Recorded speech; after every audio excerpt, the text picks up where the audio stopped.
बहुत सारे लोग ऐसे क्या करते हैं, बहुत सारे कपल्स की एक दूसरे की प्रोफेशनल लाइफ में इंटरेस्ट नहीं लेते और वो ये रूल बना लेते हैं कि घर के अंदर अपन काम की बातें नहीं करेंगे। उसके स्ट्रेस, उसके जीवन में क्या स्ट्रेस चल रहा है आपको पता होना चाहिए, नहीं तो उसके लिए एक अलग मेंटोर ढूंढ लेगी वो। किसी और को स्ट्रेस पता चल गया तो ले जाएगा हल सोल्यूशन बता। तो भाई एक और चीज मैं जानना चाहूंगा कि जैसे हमने सेक्स को बहुत डिस्कस करा, आफ्टर अ बेबी भी कुछ प्रॉब्लम्स आती हैं कपल्स के बीच में, या और सेक्स के अलावा क्या चीज़ें हैं जो रिस्पॉन्सिबिलिटीज़, पैसा भी बहुत इंपॉर्टेंट है जिसकी वजह से रिलेशनशिप टूटते हैं, या वो बस हमारे माइंड में होता है? क्या सीन चल मैं रहा है? आपको बताऊं कि अगर आप मुझसे पूछोगे मेरा पिछले 7-8 सालों का अनुभव इस फील्ड का, तो मैं कहूँगा कि एक शादी के अंदर प्यार और सेक्स ये 30% ही है, बस 70% तो कुछ और चीज़ें हैं। क्या क्या? अगर लोग सोच रहे हैं कि सिर्फ प्यार होने से उनकी ज़िंदगी चल जाएगी या उनके बीच में इंटीमेसी अच्छी होगी और वो ज़िंदगी भर एक दूसरे के अच्छे कंपेनियन बन पाएंगे और सब चल जाएगा,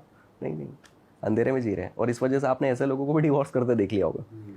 ठीक है, तो फाइनेंशियल लाइफ बहुत इंपॉर्टेंट है, आपकी फ्यूचर एस्पिरेशंस बहुत इंपॉर्टेंट है, आपके फ्यूचर गोल्स बहुत इंपॉर्टेंट है, आपकी लाइफस्टाइल बहुत इंपॉर्टेंट है, आप एक दूसरे के साथ आपकी कंपैटिबिलिटी बहुत इंपॉर्टेंट है, एक दूसरे को आप कितना स्पेस देते हो, अपनी इंडिविजुअलिटी को आप कितना मेंटेन कर पा रहे हो, आप खुद को कितना इवॉल्व कर पा रहे हो। ठीक है, ये सब चीज़ें बहुत इंपॉर्टेंट है, ये बहुत होता है। देखिए, जब एक्स्ट्रा मैरिटल अफेयर होता है तो सिर्फ प्यार की वजह से नहीं होता है कि किसी और से प्यार हो गया, सिर्फ सेक्स की वजह से नहीं होता है कि कहीं और सेक्स मिल गया।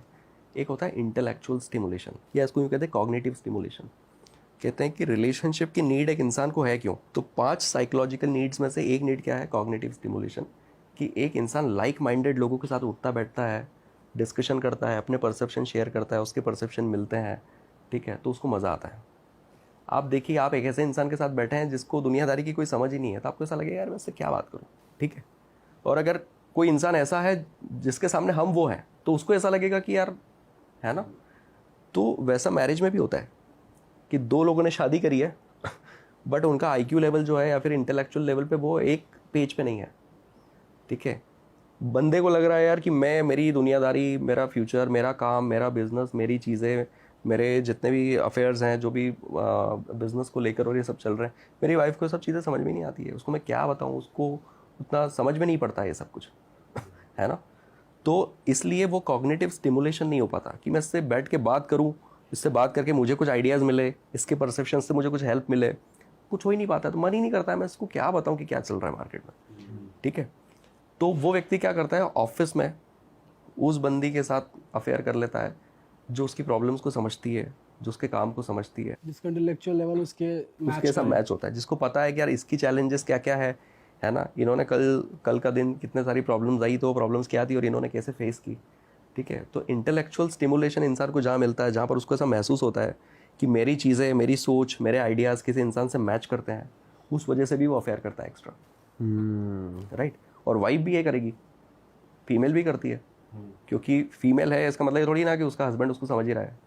फीमेल के लेवल पे जाके उसके तरीके से सोचने वाले या उसके तरीके से चीज़ों को देखने वाले लोग जो हैं वो उसकी तरफ अट्रैक्ट होगी। तो इंटेलेक्चुअल स्टिमुलेशन एक बहुत बड़ा रीज़न है एक्स्ट्रा मैरिटल अफेयर का। इसलिए ये भी ज़रूरी है। हम जिससे शादी कर रहे हैं, लड़कियां कई बार ऐसा करती है ना, कि उन्हें एक ऐसा लड़का चाहिए जो उनसे भी कहीं गुना ज़्यादा कैपेबल है, कहीं गुना ज़्यादा अच्छा कर रहा है, अच्छा पैसा कमा रहा है, या बहुत अच्छा IIT IIM से पढ़ा है, ये वो भाई मिल जाएगा, हो सकता है आपको, आप अच्छे दिख रहे हो और सब कुछ हो रहा है तो।